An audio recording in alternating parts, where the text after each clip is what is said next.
Hi everyone, it's Heidi from flutterbyheidi.co.uk, back with another Friday treat project for you, and this time it's a triangular treat box which I've had in mind for quite some time. I just haven't got around to making it. What I've done is actually combined a returning colour, which is the lovely Blackberry Bliss, along with a little bit of Grapefruit Grove and some of the fabulous paper that's in the new Share What You Love bundle, and you'll see here that on the front side is some lovely pearlised finish, and on the reverse is the generic pattern. Now, as always, there's lots and lots of different patterns in here, only this time it's a mega pack, so it is a double size pack, so you get 4 sheets of every design. I'm just going to try and fan that out for you a little bit there.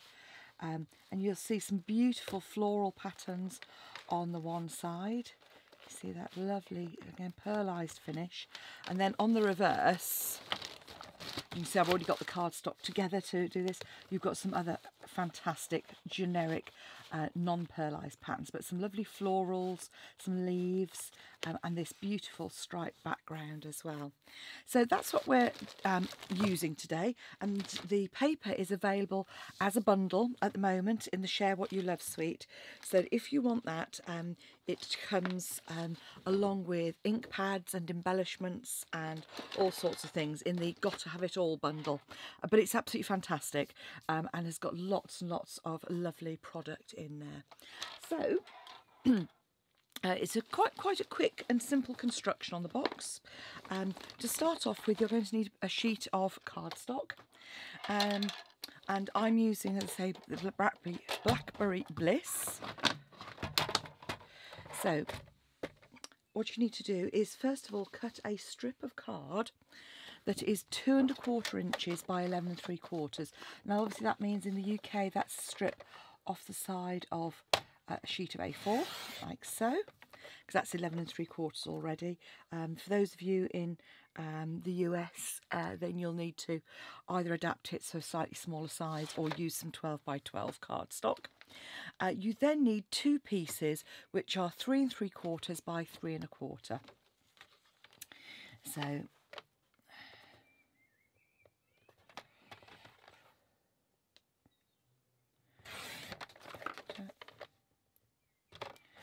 3 3/4, and the same again.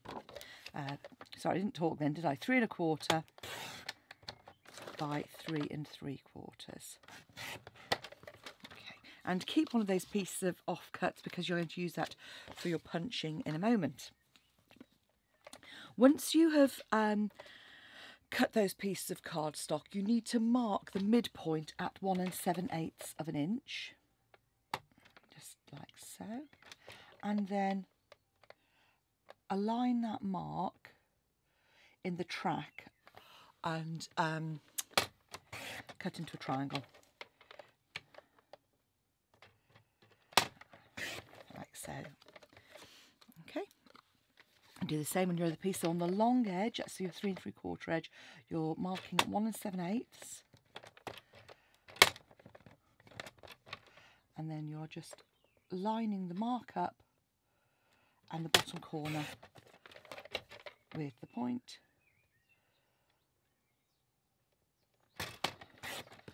And there we go.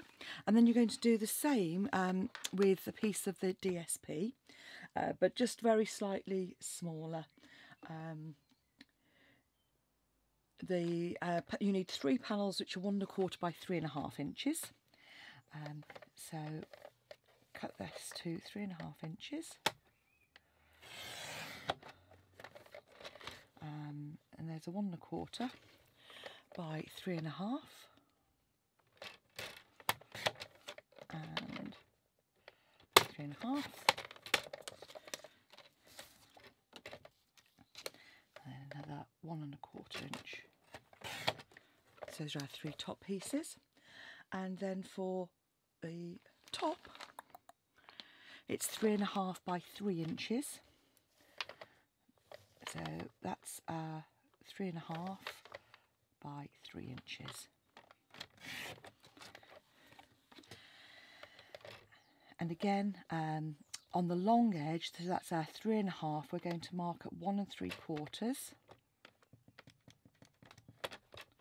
and then line that little mark up.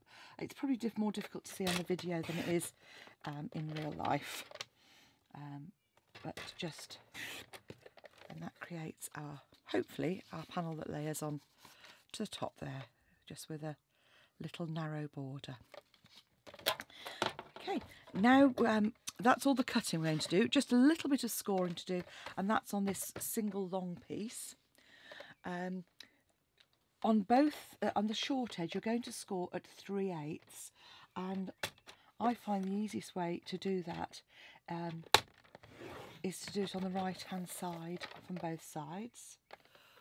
So I'm just measuring the 3/8 at the side here and going along, and then you're going to score, I get my instructions, at 3 3/4, at 7.5,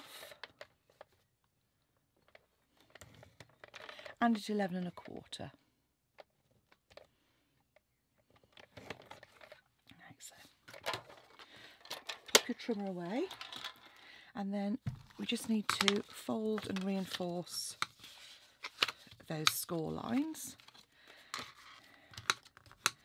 And I'm doing that before I'm then going to come in and trim using on those edges there so that it folds around.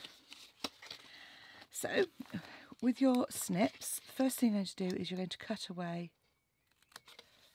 at the top here,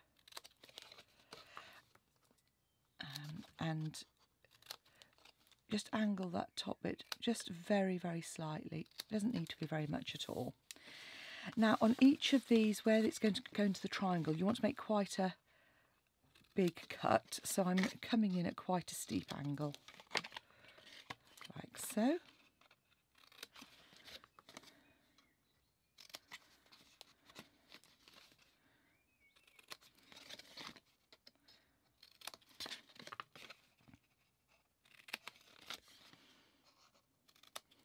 There we go.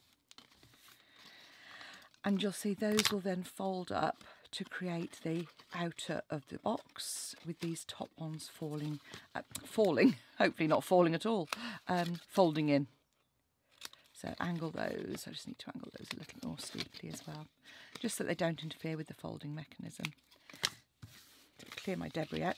Now, this is the bit I usually forget to do on a video. While it is still flat, then now's the time to adhere your DSP to it. So each of these pieces, just pop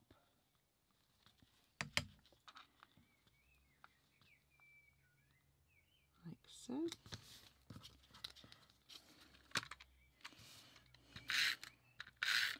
It almost seems a shame to not use the pearlized side of those.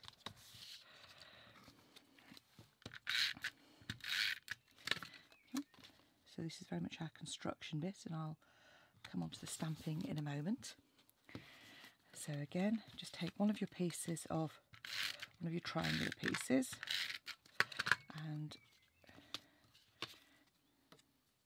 just layer that onto the top. Now for the box construction, we just need to use our 3/4 inch punch on the end there, just to notch that out.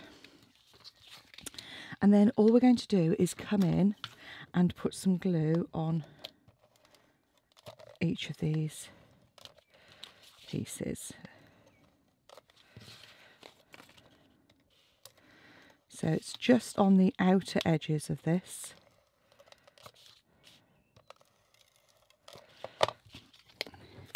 And what I find it easiest to do is to pop one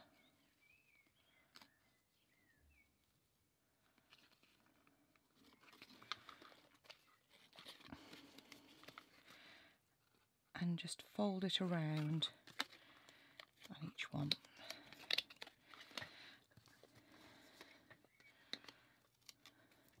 Then we'll do exactly the same on the other side.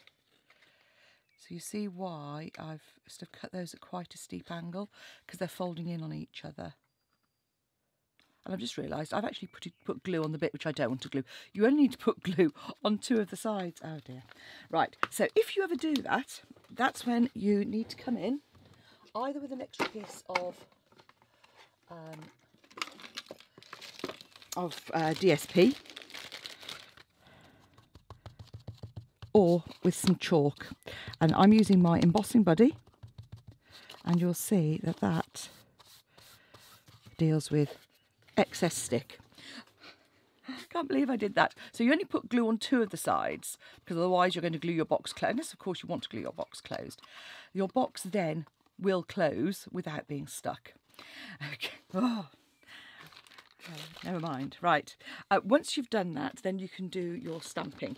And obviously you just need some scraps of Whisper White cardstock. We're going to do some of use the lovely Share What You Love stamp set, which is part of this same bundle. And you'll be delighted. Well, I was delighted to know that Blackberry Bliss has returned. Obviously, you can see I loved it so much I kept it from the first time round. So all you do is you're going to stamp your sentiment just on the end of a piece of cardstock.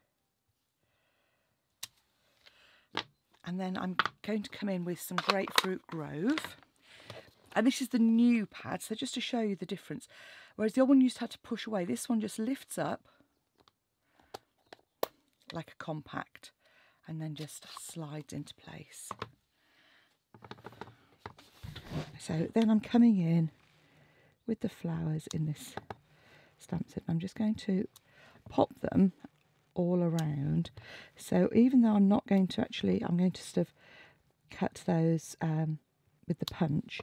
If I do a border all the way around, I know I've got plenty of flowers around it. Then to close, slide, flip. If you have to put any pressure, you haven't quite got it aligned. Once you've done that, come in with your everyday label punch. Now this is where try and line it up, the wording here with the points, and punch. Punch our second one out of our scrap of Blackberry Bliss. And then with your snips, just come along and trim that outer panel like so. That then means that you can pop your sentiment in the middle there. And in fact what I might do is just trim either side as well.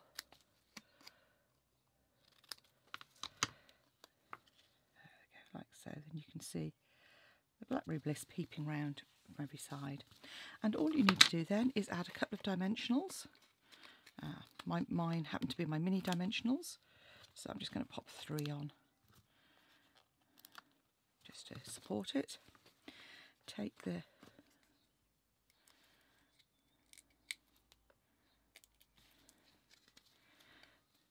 bits off the back, and there you have a triangular treat box ready to fill with treats.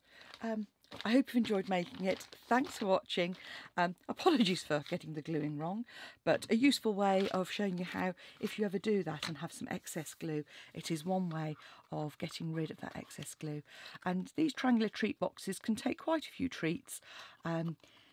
You know, Lindor balls, Ferrero Rocher, you know, you can get sort of, you know, 3 of those in there quite easily, and they'd make a great table favour. And, you know, come Christmas or whatever, you could obviously decorate those to look a bit like Christmas trees, I suppose. Thanks for watching. Come back and see me again soon. And don't forget, if you would like some of this beautiful new bundle, then pop along to my Stampin' Up shop, heidismith.stampinup.net, and you can get it in May in the Gotta Have It All bundle. If you wait till the 1st of June, you can just buy the DSP. Thanks for watching. Bye now.